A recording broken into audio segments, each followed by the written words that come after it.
side eye. Criminal offensive side eye. Do you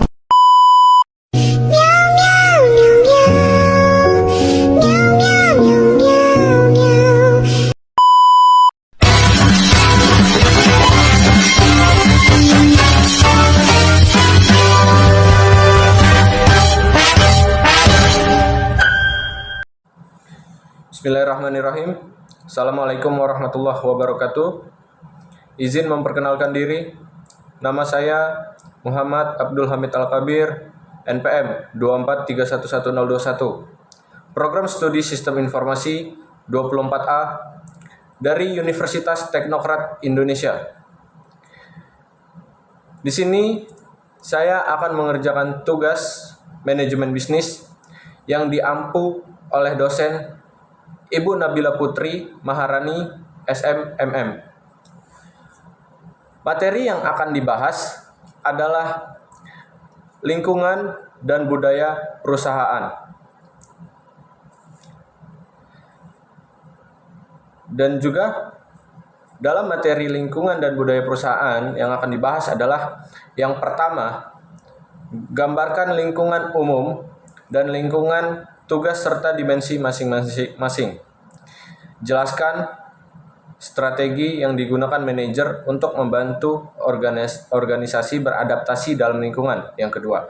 Yang ketiga, definisikan budaya perusahaan dan berikan contoh organisasi. Yang keempat, lingkungan eksternal, dan yang kelima adalah lingkungan internal. Yang pertama masuk ke lingkungan umum atau general environment. Lingkungan umum merupakan lapisan terluar dari lingkungan semua dimensinya, memengaruhi perusahaan seiring waktu, namun sering tidak berhadapan langsung dalam sehari-hari. Dimensinya terdiri dari beberapa bagian. Yang pertama, dimensi internasional. Yang kedua, dimensi teknologi. Yang ketiga, dimensi sosial budaya. Yang keempat, dimensi politik hukum. Yang kelima, dimensi ekonomi. Dan yang keenam adalah dimensi alam. Di samping tersebut adalah gambar dimensi masing-masing dimensi dalam lingkungan umum. Yang kedua, masuk ke dalam lingkungan tugas atau task environment. Lingkungan tugas terdiri dari sektor-sektor yang memiliki hubungan-hubungan kerja langsung dengan organisasi, yaitu pelanggan, pesaing, pemasok, dan tenaga kerja. Dimensinya juga terbagi dalam 4 bagian. Yang pertama, pelanggan. Yang kedua, pesaing organisasi lain. Yang ketiga, pemasok menyediakan bahan-bahan mentah. Yang keempat, pasar tenaga kerja. Dan gambar tersebut adalah bagian-bagian dimensi dari lingkungan tugas. Kemudian ada strategi manajer. Jika sebuah organisasi menghadapi ketidakpastian yang meningkat di mana berhubungan dengan pesaing, pelanggan, pemasok, peraturan pemerintah, manajer dapat menggunakan beberapa strategi untuk menyesuaikan diri dengan perubahan-perubahan ini. Di antaranya adalah peran-peran perluasan batas departemen dan perluasan batas atau boundary spanning roles, mengaitkan dan menghubungkan organisasi dengan unsur-unsur penting dalam lingkungan eksternal.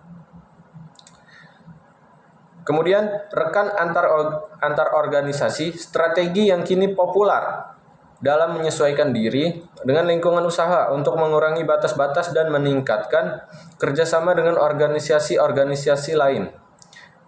Merger dan joint venture.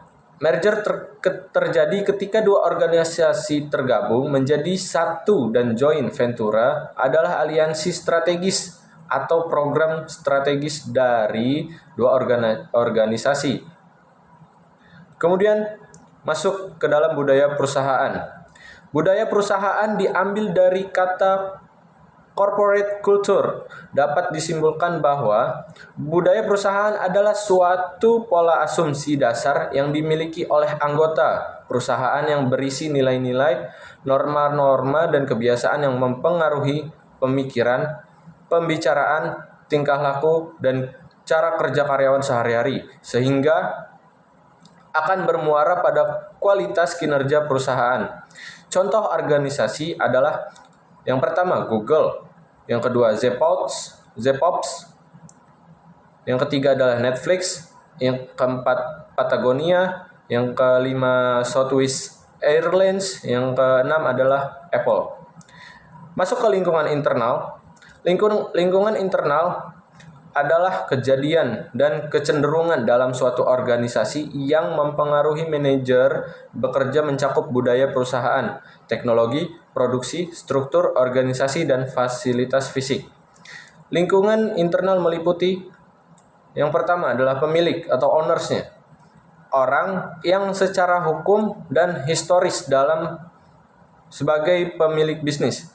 Yang kedua, dewan direksi atau board of director, dipilih para pemegang saham dan pemilik untuk mengelola organisasi.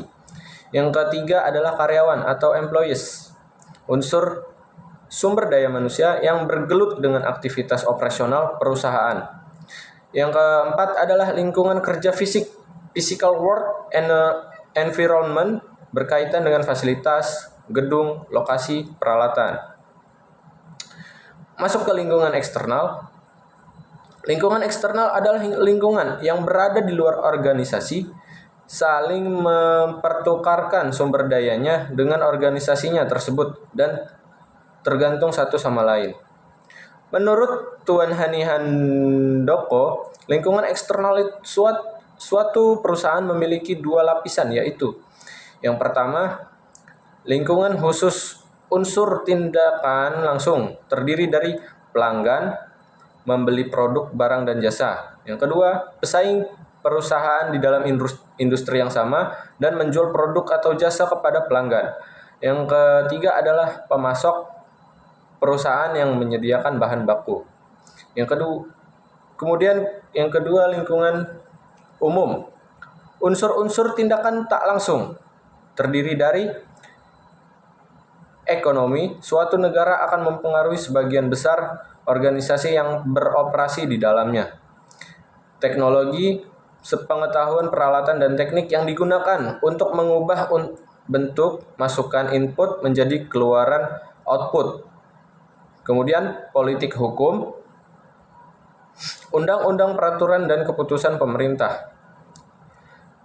Kesimpulan dari lingkungan budaya perusahaan adalah lingkungan dan budaya perusahaan adalah dua elemen kunci yang mempengaruhi kesuksesan jangka panjang suatu organisasi dengan memahami dinamika lingkungan eksternal dan internal serta mengimplementasikan strategi yang tepat untuk beradaptasi. Manajer dapat membantu organisasi untuk tetap relevan dan berdaya saing dalam era yang penuh ketidakpastian dan perubahan ini.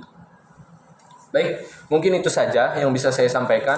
Apabila ada kurang atau salah kata, saya mohon maaf. Saya akhiri. Wassalamualaikum warahmatullahi wabarakatuh.